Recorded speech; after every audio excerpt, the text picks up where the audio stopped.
Avant l'arrivée des Arabes et des Berbères, la civilisation andalouse n'existe pas. Une civilisation romaine, apparue tardivement, est présente à caractère hispanisant. À leur arrivée, les musulmans vont trouver l'Hispanie, qui est sous domination wisigoth, mais conservant les traditions culturelles et sociales du monde romain.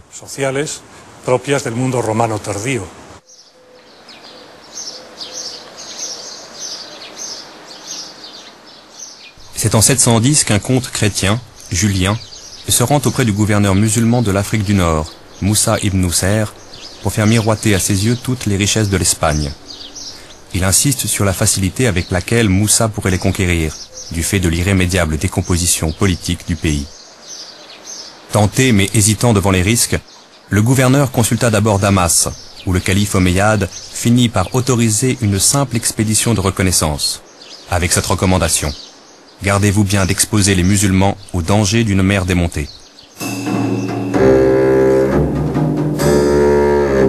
Les Arabes ne possédant pas d'embarcation, c'est le comte Julien qui dut fournir les 4 bateaux sur lesquels furent transportés les 300 fantassins et 100 cavaliers qui firent la première expédition. Simple razzia, mais concluante puisqu'elle sera suivie en 711 d'une deuxième expédition beaucoup plus conséquente, sous la direction de Tariq, qui allait donner son nom au détroit, Djibal Tariq, devenu Gibraltar.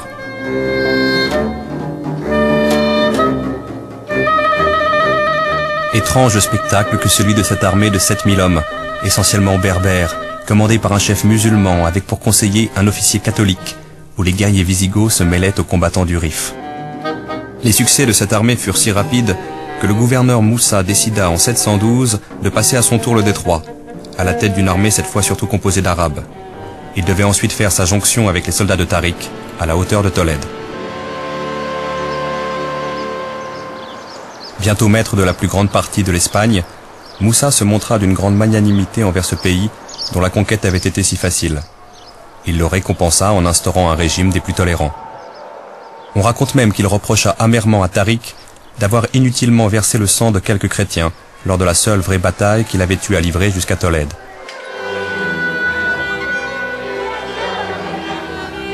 L'unification et la consolidation ultérieure du pouvoir musulman allaient être beaucoup plus laborieuses. Bien plus que les princes visigoths, ce qui pendant longtemps menacera ce pouvoir, ce sont les rivalités internes qui le déchirent. Entre Arabes et Berbères, mais aussi entre différentes tribus arabes, ces rivalités se transforment souvent en combats fratricides. Sans compter, à partir de l'an 750, l'opposition entre les fidèles de la dynastie déchue des Omeyyades de Damas et les partisans du nouveau pouvoir abbasside à Bagdad.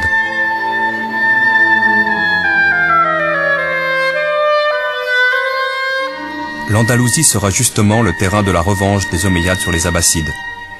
Un jeune prince omeyyade, seul rescapé du massacre de sa famille, va réussir à gagner l'Espagne et à fédérer sur son nom les principales forces musulmanes.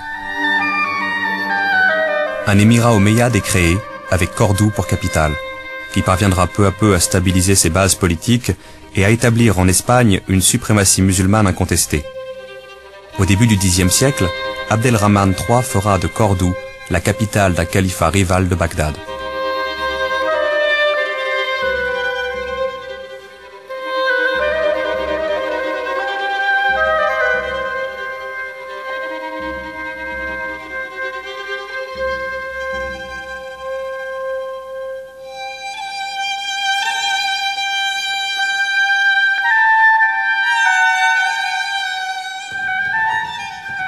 Les richesses accumulées à Cordoue au Xe siècle sont colossales.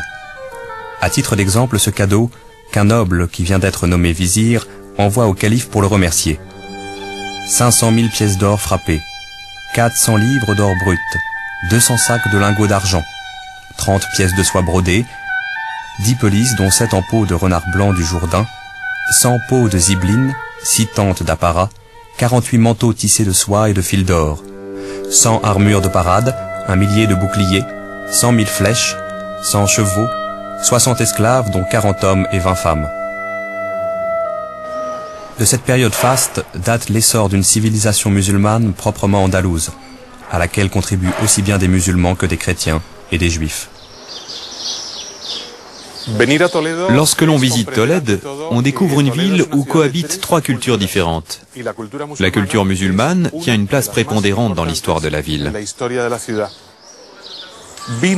Lors de la conquête, les musulmans sont entrés par là. Beaucoup d'églises de Tolède ont alors été transformées en mosquées et en oratoires, les mosquées étant des lieux pour prier. Là, vous voyez le motif des colonnes. Observez ces arcs en fer à cheval. Ils sont typiques de l'art wisigoth. Mais par la suite, ils sont devenus l'emblème, le symbole de l'architecture de Cordoue. Lorsque l'on se promène dans Tolède, on découvre une symbiose culturelle présente tout au long des siècles. De nos jours, ce qui fait le charme de Tolède, c'est qu'il n'existe pas de séparation culturelle comme à Jérusalem. Chaque pierre, chaque style, qui est l'essence même de Tolède, intègre les trois cultures, la culture juive, la culture arabe et la culture chrétienne. Les maîtres de l'Andalousie vont conduire une politique fondée sur le respect des deux autres religions du livre. Pas de prosélytisme, pas de conversion forcée. Chrétiens et juifs ne sont pas inquiétés dans la pratique de leurs religions respectives.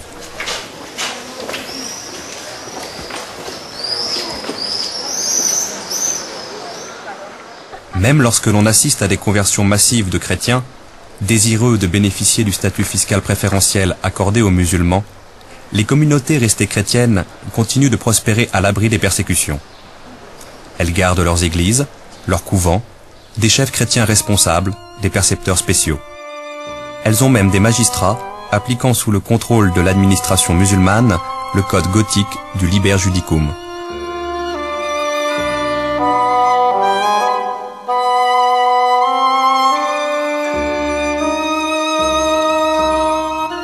Il n'est pas rare, malgré les protestations des docteurs de la foi islamique, que musulmans et chrétiens célèbrent ensemble des fêtes telles que Noël et le jour de l'an, ou qu'une même église serve pour la prière musulmane du vendredi et pour la messe chrétienne du dimanche.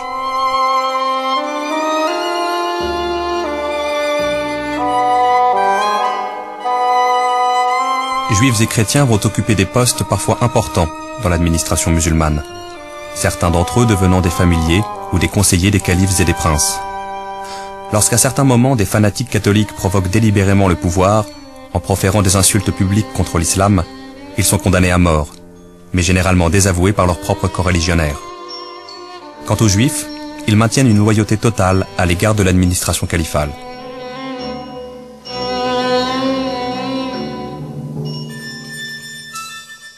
Les communautés juives connaissent en fait un âge d'or. Parce qu'elles étaient soumises à des persécutions continuelles sous les pouvoirs wisigoths, elles se sont réjouies de l'arrivée des armées musulmanes et n'auront qu'à s'en féliciter par la suite. Les juifs vont jouir d'une liberté religieuse qu'ils n'ont jamais connue auparavant. Ils vont recevoir une partie des biens confisqués aux nobles qui ont fui devant les armées musulmanes. Et surtout, fait unique dans l'histoire des juifs, ils vont être associés à la défense des villes où ils sont concentrés. Leurs hommes sont mobilisés dans les garnisons militaires mises en place par le pouvoir islamique. Et les chroniques sont formelles, ils participèrent aux côtés des musulmans à de nombreux combats. Les musulmans arrivent en Espagne, où il y a déjà des juifs depuis très très longtemps, depuis de nombreux siècles, en disant « Nous sommes les porteurs de la langue qui a transmis la dernière révélation. » Vous savez que la dernière révélation, celle du Coran, a été transmise au prophète, à Mohammed, par l'archange Gabriel, en langue arabe. Le juif répond « Oui, mais nous sommes porteurs de la langue de la première révélation. » Et c'est de là que tout part, et même le Coran le reconnaît. Il s'établit une émulation, une guerre au sens noble du terme, c'est-à-dire qu'entre les deux langues, entre les deux cultures, entre les deux pensées, il y a émulation. Et c'est le moment certainement le plus riche de l'histoire de l'Espagne.